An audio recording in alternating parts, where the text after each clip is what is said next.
우리 인간은 생로병사의 과정을 가는 것이 정한 이치라 그랬습니다. 성경에서도 말씀합니다. 사람이 흙으로 왔으니 흙으로 돌아간다. 또 한 번 죽는 것은 정한 이치다 그랬습니다. 오늘 제가 제목을 믿음으로 들어가는 하나님 나라다 그렇게 정했어요. 하나님 나라, 이 천국은 믿음으로 가는 거예요. 우리 아이들이 우리 교회 학교에서 불렀잖아요. 돈으로도 못 가요. 힘으로도 못 가요. 어떻게 못 가요? 오직 믿음으로 가는 나라, 하나님 나라. 우리 그런 우리 아이들 어린이 찬양이 있잖아요. 그렇습니다. 믿음으로 가는 나라, 하나님 나라입니다.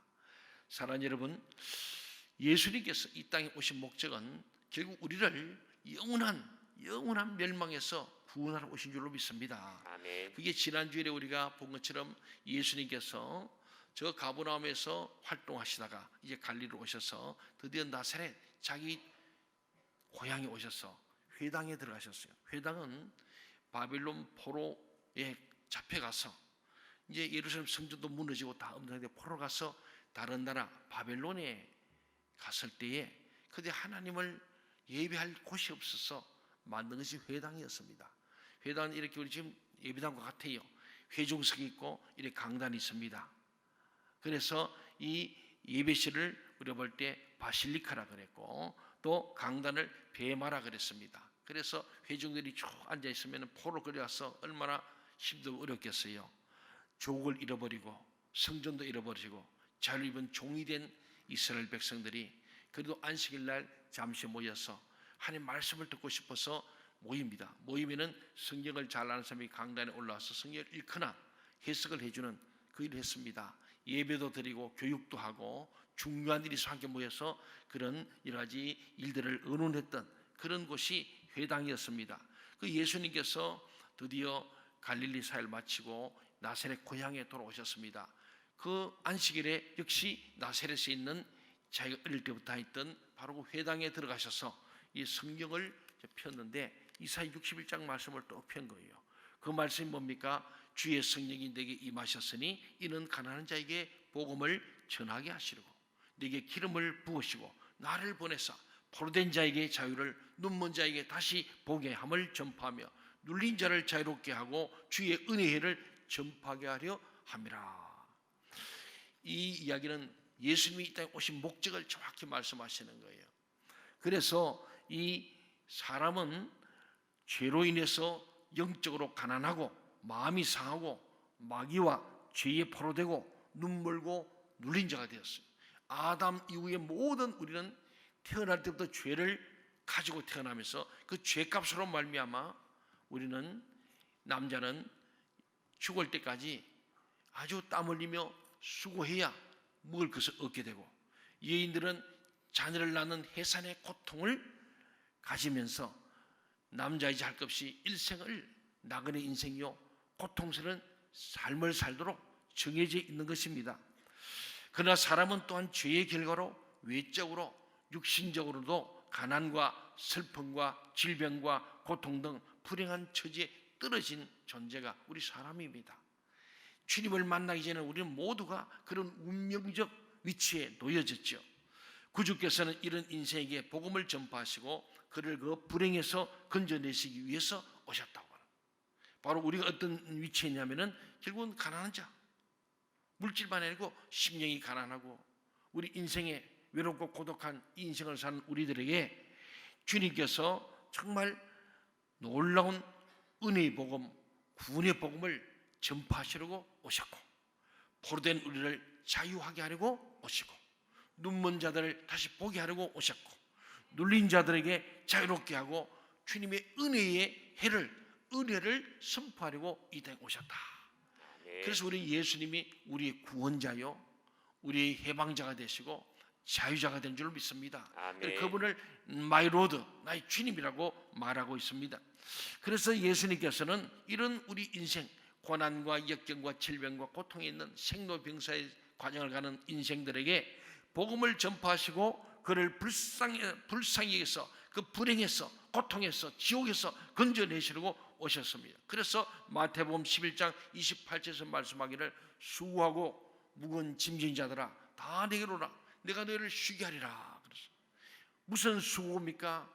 원죄로 말미암아 우리가 열심히 노동을 하고 일을 해야만 먹고 사는 이 수고함뿐만 아니고 죄짐에 눌려서 우리 인생이 끝날 때 다 마귀들이 가는 지옥 무정행으로 갈 수밖에 없는 그 무거운 짐, 죄짐을 짊어지고 죽음에 대한 두려움의 짐을 지고 있고 외로움과 고독의 짐을 지고 있는 모든 인생들에게 수고하고 무거운 짐을 진 자들아, 땀 흘리는 수고보다도 무거운 짐, 죄짐을 지고 영원히 영벌받을 그 죄짐을 지고 있는 그들에게 다 내게로 오너라. 너희들 쉬게 하라고 주님 말씀하는 거예요. 그 우리를 쉼을 주시려고, 안식을 주시려고, 우리의 또한 구원과 영생을 주시려고 주님이 이 땅에 오셨음을 말씀합니다. 한마디로 예수 그리스도는 오셔서 하나님의 은혜를 선포하셨습니다. 하나님의 은혜의 해는 메시아의 오심과 더불어 시작되는 거예요. 주님이 이 땅에 오는 순간에 그분이 이 나라를 다스리시고 통치하시고 개입하심으로 말미암아 예수님의 이 땅에 오시는 그 자체가 하나님 나라가 온 거예요.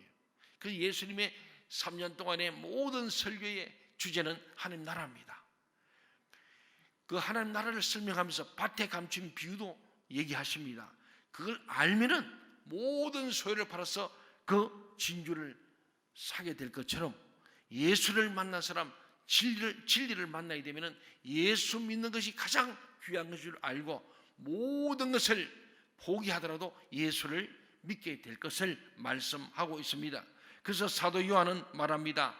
요한복음 1장 17절에서 율법은 모세로 말미암아 주신 것이요 은혜와 진리는 예수 그리스도로 말미암아 온 것이다 그랬어요.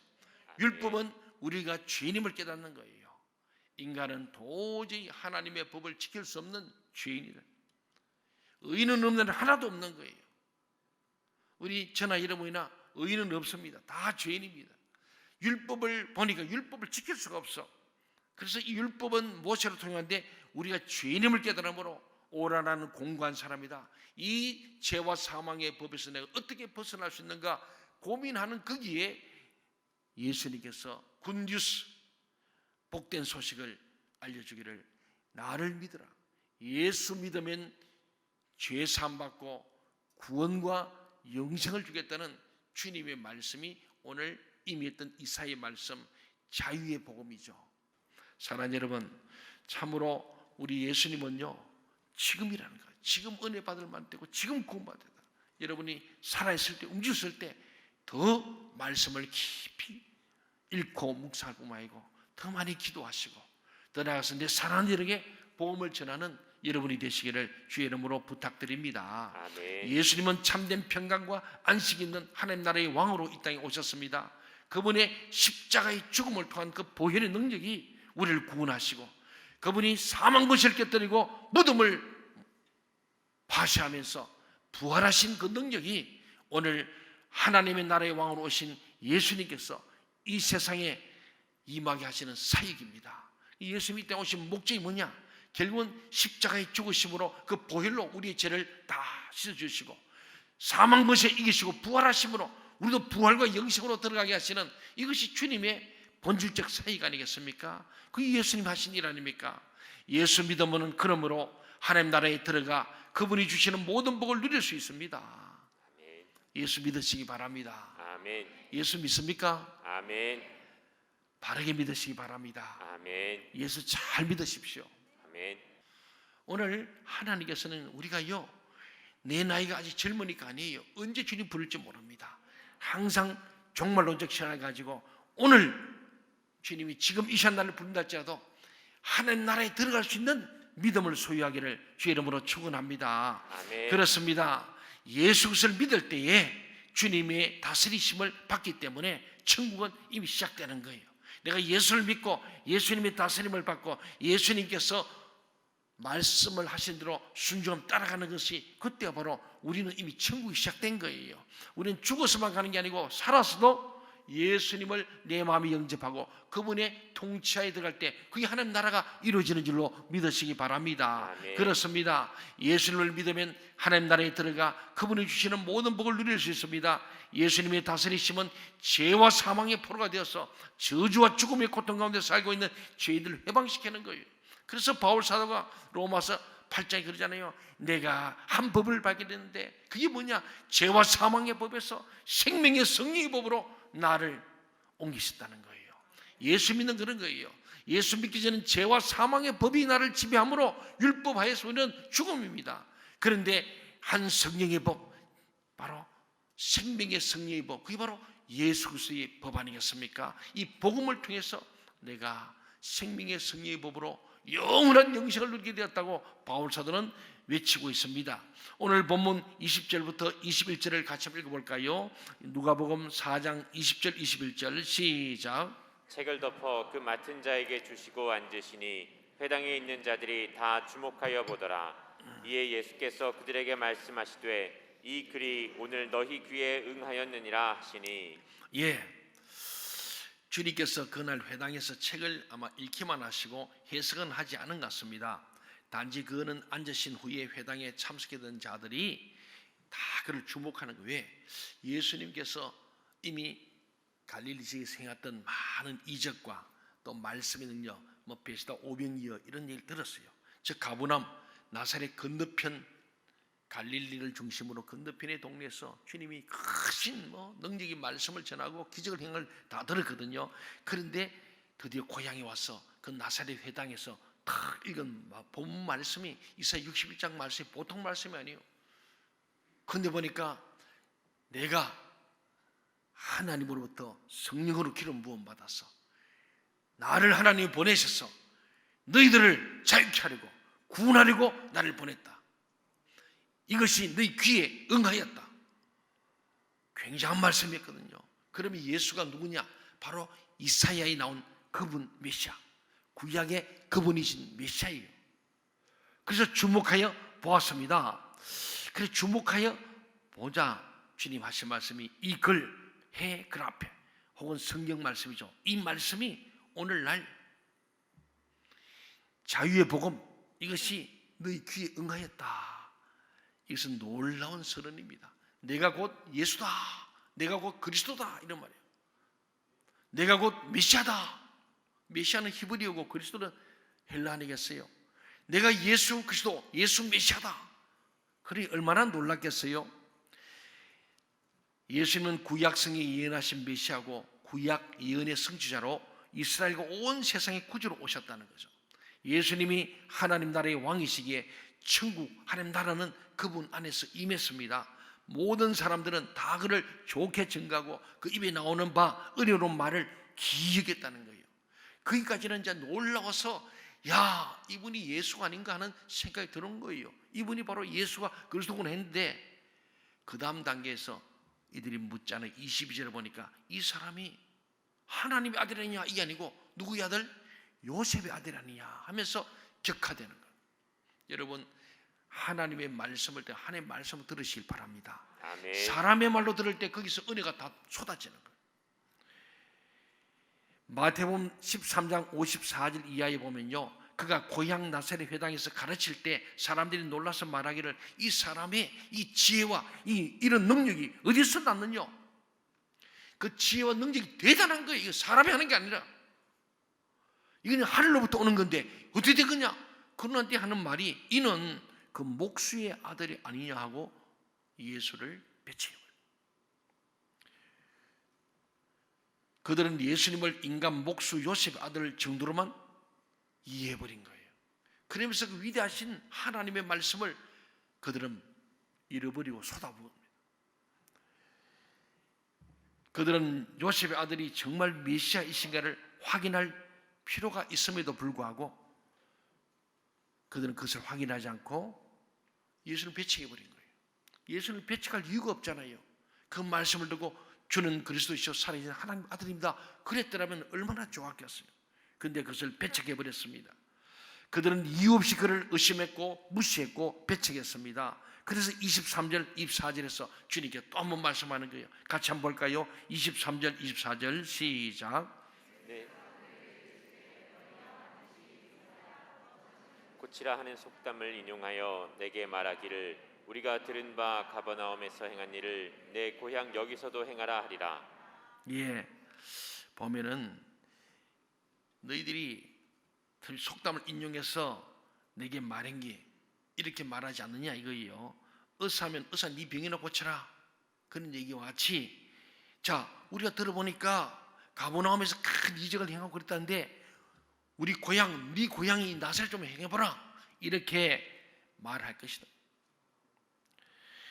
그래서 주님 말씀합니다. 선지자가 고향에서는 환영을 받는 자가 없다고 24절에 말씀합니다.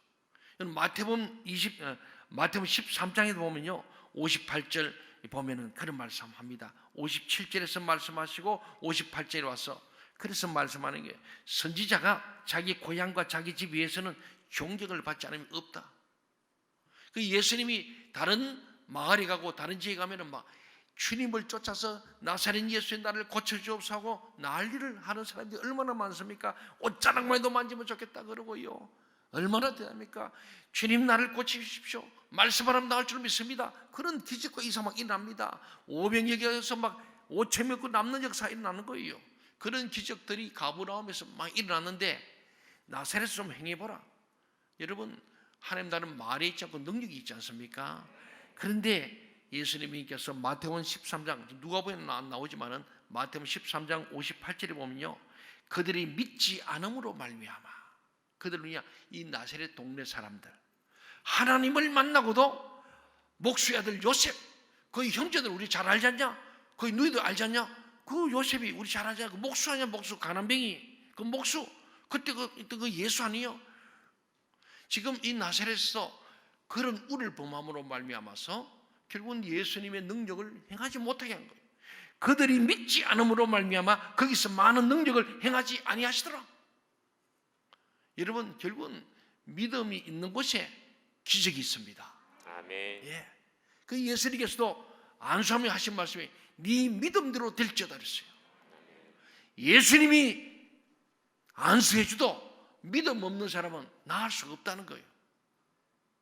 이해가십니까? 아멘. 믿음이 중요한 거예요. 예수님이 안수하지 않더라도 옷자락 만져도 자기 믿음대로 병이 나았잖아요. 혈루증 여인. 심지어는 백부장은 주님 가실 필요 없습니다, 여기서 말씀만 하시면 나을 줄로 믿습니다. 믿음은 그런 거예요. 꼭 뭐 나한테 와야 되고 신방 와야 되고 아니라 믿음 있는 사람은, 우리 정권사님은 믿음으로 목사님 오실 거 없습니다, 그냥 목양실에서 전화로 기도만 해주시면 좋겠습니다.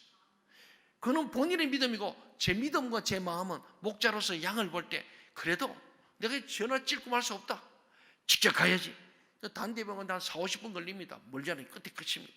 당국대병원 가서 로비에서 만나가지고 권사님 위로하고 기도해주고 예배를 드리고, 예, 그리고는 전화기 갖고 올라가서 남편 귀에 대주고 내가 거기다 또다시 말씀을 전하고 기도하고 축도까지 한 거예요.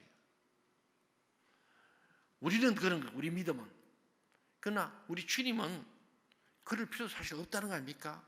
믿음이 없기 때문에 이 나사렛 동네에서는 기적을 행하지 않는다. 왜? 믿음 없는 곳은 기적이 일어나실 뻔하나 기적을 일으켜도 그걸 기적으로 보지 않고 또 딴짓을 합니다. 예수께서는 25절에서 말씀했습니다. 내가 참으로 너희에게 이르노니 엘리야 시대에 하늘이 3년 6개월간 닫히어 온 땅에 큰 흉년이 들었을 때 이스라엘에 많은 과부가 있었을 때 엘리야가 그중 한 사람에게도 보내심을 받지 않았다. 이스라엘에는 과부들이 어디를 못 입었다. 왜? 그들이 교만하고 완악했어. 믿음이 없으므로. 오직 시돈 땅에 있는 사렙다의 한 과부에게 뿐이었으며 이방인 여자였습니다. 아들하고 마저 묻고 죽을 밀가루 한 줌과 기름, 예, 한 몇 번 있는데 그걸 엘리야가 내놓으라 그래요. 그런데 그는 믿음으로 주의 종을 대접했더니 밀가루 그릇이 마르지 않고 기름이 마르지 않은 기적을 경험했던 얘기입니다. 이스라엘 땅에는 수많은 과부가 있는데 그런 믿음 있는 여자가 없어 한 명도 번외받지 않고 오히려 이방 땅에 하나님으로부터 번외받은 엘리야가, 그의 제자였던 엘리사가 그 다음 얘기하잖아요. 예, 또 선지자 엘리사 때 이스라엘에 많은 나병 환자가 있었는데 그 중에 한 사람도 이스라엘 땅에는 믿음이 없으므로 나병 환자가 하나도 나음을 입지 못하는 그때에 오직 수리아 사람 나만뿐이었느라. 이 나만은 아람 군대 장관이었습니다. 히브리 여종의 말을 듣고 그 먼 길을 행차해 왔는데 엘리사가 문도 안 엽니다. 문전박대하면서 저 요단 가서 7번 목욕이나 해봐라, 그럼 나을 거다. 그때 이 아람 장군 믿음이 없어서 화가 나가지고 이놈의 자식 말이야, 내가 미국 국방부 장관이었는데 지금 이 아산에 있는 박 목사가 목양실 문도 안 열어보고 너 저 국교청 가서 목욕 좀 하거라, 이런 얘기입니다. 얼마나 화가 나겠어요. 이럴 수가 있냐 하고 막 성질로 갔으면 영원히 문둥병입니다. 그래서 성질이 나옵니다. 나만은 아람 군대 장관이었으나 나병 환자였더라. 왕이든 군대 장관이든 나병 환자면 끝난 거예요. 격리돼야 됩니다. 요새 자가격리하잖아요. 나병 환자는 절대로 궁전이든 집에도 못 살고 반드시 나환처처럼 보내버립니다. 그 끝난 인생인데 마지막 기대를 갖고 왔기 때문에 그래도 한번 해보자. 그 여종의 말 듣고 가서 한 번 들어도 아무런 변화가 없어요. 화가 막 나는 거예요. 또 성질 냅니다. 근데도 끝까지 설득해서 7번째 들어 나왔더니 깨끗하게 되었다. 이스라엘 땅에서는 이런 믿음의 행동이 없어요. 그래서 믿음의 역사, 소망의 인내, 사랑의 수고지 않습니까? 이게 있어요. 여러분, 하나님 믿는 우리는요, 믿음의 역사를 기대하십시오. 소망으로 인내하시길 바랍니다. 아멘. 사랑으로 수고해야 됩니다. 아멘. 그래서 나만 장군. 그래서 이 예를 들어 예수님이 구약의 말씀을 다 알고 계시니까 구약에 있었던 이야기를 딱 하면 이 모든 알아요. 왜? 어렸을 때 회당에서 배웠기 때문에. 예수님께서는 구약 성경의 사건들이 진실한 역사적 사실들임을 증거했습니다. 성경에 증거된 사건들은 어떤 이들이 잘못 생각하듯이 단순히 교훈을 주려는 우화, 예화가 아니고 믿을 만한 역사적 사건들이었어요. 히스토리컬 팩트였어요. 역사 속에 있는 실제적 사실이었다는 거예요. 또 예수님께서는 하나님이 그의 긍휼을 주권적으로 베푸시되 우상 숭배적이고 패역한 이 이스라엘은 버려두시고 이방의 한 과부에게와 이방의 한 군대 장군에게 긍휼을 베푸셨음을 예수님이 증언하십니다. 하나님의 나라고 천국은 오직 예수님을 주로 믿고 그리스도로 믿는 사람들만이 들어갈 수 있습니다. 아멘. 여러분이 예수 그리스도를 나의 구주로 확실히 믿으시기 바랍니다. 아멘. 그 믿음으로 들어가는 나라가 하나님 나라인 줄 믿습니다. 아멘. 최근에 우리 군사님들이 돌아가셨는데 그분들은 이걸 믿었기 때문에 저는 하나님 나라에 들어간 줄로 믿습니다. 아멘. 이게 우리에게는 얼마나 큰 위로가 됩니까? 이것은 불경건하고 교만한 이스라엘 사람들에게는 매우 불쾌한 일입니다. 예수님 할 말 한마디로 말하면 너희들은 믿음이 없고 교만하고 완악해서 하나도 구원 못 받아, 하나님 못 들어가. 그런데 이방인은 들어갔어. 그런 말씀입니다. 특별히 가버나움에서는 역사인데 지금 나사렛에서는 너희들은 기적이 일어날 일이 없고 너희들은 믿음이 없음으로 말미암아 구원도 받을 자격이 없다. 얼마나 그 말 듣는 순간에 자기들은 예수 잘 믿고, 예수가 아니죠, 야훼 하나님을 잘 믿고 율법을 지키고 회당에서 늘 안식일을 지키는 사람들이고 나름대로 11조도 하고 이러는데 우리가 구원 못 받는다. 얼마나 화가 나겠어요. 그래서 이들이 화가 났다는 거예요. 28절부터 마지막 절 보면 회당에 있는 사람들은 이것을 듣고 다 분이 가득해요. 화가 나서 일어나 동네 밖으로 예수님을 쫓아내고 그 동네가 건설된 상남떨어지까지 끌고 가서 밀쳐서 내리치고, 나 가보면 나사렛 성주를 가면은 나사렛 언덕 위에 있습니다. 좀 높습니다. 거기로 끌어서 산에서 밀어들어서 죽이려 했다는 거예요. 그들의 그러한 계략이 있고 위협이 있었지만 예수님은 그들 가운데로 지나서 가셨더라. 그들의 불쾌와 분노는 그를 살해하려는 행동까지 발전되었습니다. 미움은 살인입니다. 여러분 미워하지 마세요. 예수님 말씀했잖아요. 미워하는 것은 곧 사람을 죽이는 것이다. 네 마음에 음욕을 분자는 가늠한 것이고 네 마음에 사람 미워하면 이미 사람을 죽인 거나 마찬가지다. 미운 것은 반드시 사람을 죽여서 발전하기 때문에 그래요. 이들이 오늘 그랬잖아요. 그러나 위기를 만난 예수님께서는 그들 가운데로 지나서 가셨습니다. 그는 권세와 용기가 있었습니다. 아직 하나님의 때가 되지 않았습니다. 그때가 되면 그는 스스로 십자가의 죽음을 택하실 겁니다. 지금은 아니기 때문에 거기 유유히 복판으로 쫙 지나가신 거죠. 예수님께서는 죄로 말미암아 영적으로 가난해졌고 상했고 포로되었고 눈물 흘고 억눌렸던 인생들에게 죄사함으로 말미암는 구원을 주시는 분, 평강과 자유와 기쁨과 구원을 주시는 분이 바로 예수 그리스도입니다. 그분이 오늘 저와 여러분이 오신 거예요. 이 시간도 우리 찾아오셔서 우리에게 모든 죄와 고통을 제거하시고 제3으로 말미암는 구원, 곧 평강과 자유와 기쁨의 구원을 우리에게 허락할 줄로 믿습니다. 이 예배 때마다 선라이즈 파워를 받는 것처럼 예배 때마다 죄사함 받고 구원의 은총을 누리는 저와 여러분이 되시기를 간절히 소원합니다. 아멘. 그렇습니다. 예수 그리스도는 바로 구약 성경에 예언한 그 메시아, 곧 인류의 구주로 오신 겁니다. 사랑하는 여러분, 우리는 이제 예수 그리스도를 알고 그를 믿고 영접하며 그분을 따라가기를 바랍니다. 이게 예수 믿는 거예요. 예수 믿는 거, 예수를 따라가는 거예요. 자기를 부인하고 십자가 지고 나를 따라하신 그 주님 말씀대로 우린 주님을 알고 믿고 영접하며 따라가는 것. 또 오늘날 우리 성도들은 교회의 말씀의 봉사자인 목사들을 그들의 인간적 약점만 보거나 바른 말씀을 싫어해서 배척하지 말고, 쓴소리 한다고 배척하지 말고, 오늘날 많은 현대 그리스도인들이 귀에 좋은 말만 듣고 싶어하고 성경에 있는 말씀을 전하고 죄를 지적하거나 회개를 촉구하면 대적하는 일이 많이 생겨요. 사랑하는 여러분, 참으로 우리는 하나님의 종들 통해 듣는 말씀을 싫어하지 말고 배척하지 말고 나세라처럼 하지 말고 은혜를 쏟아붓지 말고 하나님께서 그들에게 맡기신 직분과 그들을 통해 전달되는 하나님의 말씀 때문에 그들을 존중하고 그 말씀을 잘 듣고 배우고 행하며 따라가시길 바랍니다. 아멘. 거기에 구원이 있는 거예요. 아멘. 믿음으로 들어가는 한 나라가 여러분들의 것이 되기를 주의 이름으로 축원합니다. 아멘.